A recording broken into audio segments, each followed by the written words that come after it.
सभी को राम राम। नमस्कार। मैं हूं पीके अग्रवाल। आप देख रहे हैं ट्रुथ प्लस। साथियों, आज चर्चा करेंगे जैसे आजकल आप जानते हैं बांग्लादेश और सीरिया में जो हुआ, ऐसी आवाज़ भारत में भी उठ रही है। बांग्लादेश के बारे में आप जानते ही हैं, 4 महीने पहले छात्र आंदोलन के नाम से सत्ता परिवर्तन हुआ और वहाँ की तत्कालीन प्रधानमंत्री शेख हसीना वाजद को भारत में शरण लेनी पड़ी। ऐसा ही सीरिया में हुआ, वहाँ भी विद्रोहियों ने सत्ता परिवर्तन कर दिया और वहाँ के बशर अल असद को पलायन करना पड़ा, सत्ता विद्रोहियों के हाथ में आ गई। दोनों बार ऐसा हुआ, दोनों ही घटनाओं से भारत का लेफ्ट लिबरल सेकुलर तबका खुश हुआ। उसे लगा भारत में भी ऐसा किया जा सकता है। निश्चित रूप से ये जो मोदी को हटाना चाहते हैं, मोदी विरोधी है, स्वाभाविक है, राजनीति है, कोई बात नहीं। बीजेपी विरोधी है, ये भी ठीक है, कोई बात नहीं।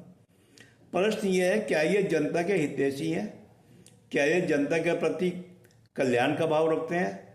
क्या इन्होंने जनता के लिए आज तक कोई कल्याणकारी कार्य किया है? सवाल है, इस मुद्दे पर बात करेंगे हम। अब मैं थोड़ा सा यहाँ मोदी जी के भाषण को दोहराऊंगा।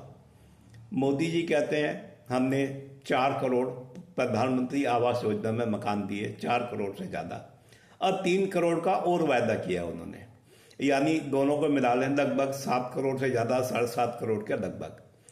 7.5 करोड़ घर का मतलब हो गया लगभग 25% आबादी को मकान देना, 25% आबादी को रहने का ठिकाना देना। अब आ जाते हैं उज्ज्वला योजना पे।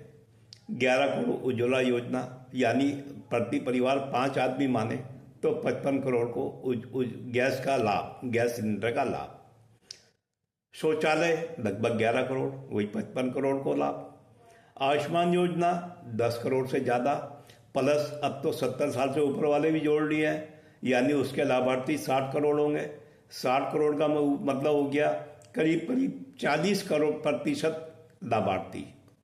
इसके बाद आ जाते हैं निःशुल्क राशन, प्रधानमंत्री गरीब राशन अन्न योजना, 80 करोड़ से ऊपर को राशन, यानी लगभग आप लगा लें 60% को राशन।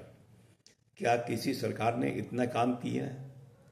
कि अगर ये आज इतना काम करने वाली, यानी मकान देने वाली, गैस सिलेंडर देने वाली, शौचालय बनाने वाली, अब 5 लाख तक का आयुष्मान का चिंता खत्म करने वाली सरकार को हटाना चाहते हैं, अगर ये 80 करोड़ से ज़्यादा राशन, गरीबों को राशन देने वाली सरकार को हटाना चाहते हैं, तो प्रश्न ये है, ये जनता का कल्याण कहाँ चाह रहे हैं? इससे ज़्यादा जनता कल्याण का रूपरेखा क्या है इनके पास? भाई कोई रूपरेखा तो हो तभी तो सोचा जाए ना। भाई पुरानी सरकारों को अगर आप आ जाएं, क्या वो कुछ जो योजनाएं मोदी जी गिना रहे हैं इसकी तुलना में अपनी योजनाएं गिना सकते हैं? 5 साल में उन्होंने क्या किया? मैं तो इतना जानता हूं, जो मैंने महसूस किया है, अनुभव किया है, 5 साल रहने वाली सरकारों की बात कर रहा हूं मैं उनकी बात नहीं कर रहा हूं जो 1-2 साल में पलट जाती हैं।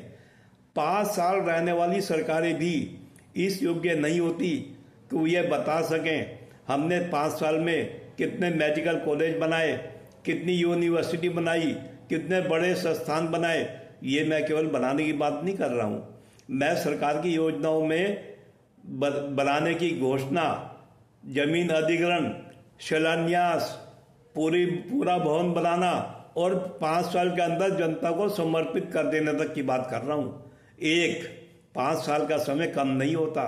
किसी एक मेडिकल कॉलेज को बनाने के लिए या किसी एक यूनिवर्सिटी को या बड़े संस्थान को बनाने के लिए 5 साल का समय कम नहीं होता। क्या आपके सामने ऐसी कोई पार्टी है जो अपनी जो दावा कर सके कि हमने अपने 5 साल में ये चीज़ बनाई है? इतने मेडिकल कॉलेज, इतनी यूनिवर्सिटी, इतने स्कूल बनाए हैं। इंटर कॉलेज तो 1 साल 1.5 साल में बन जाते हैं। तो आप बताएं।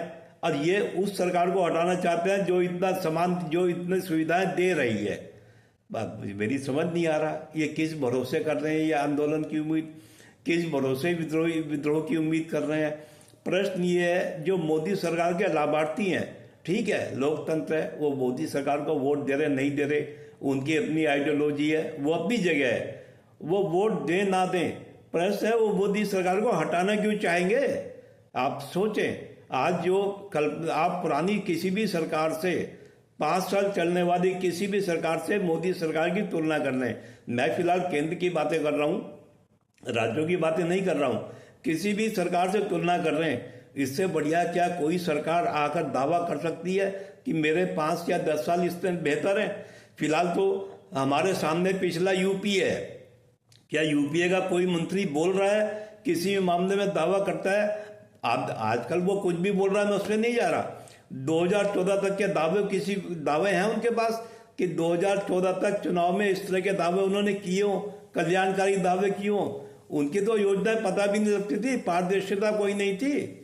तो आप समझे कि जनता इनका साथ क्यों देगी? ये क्या चाहते हैं? क्या ये जनता के हितैषी हैं?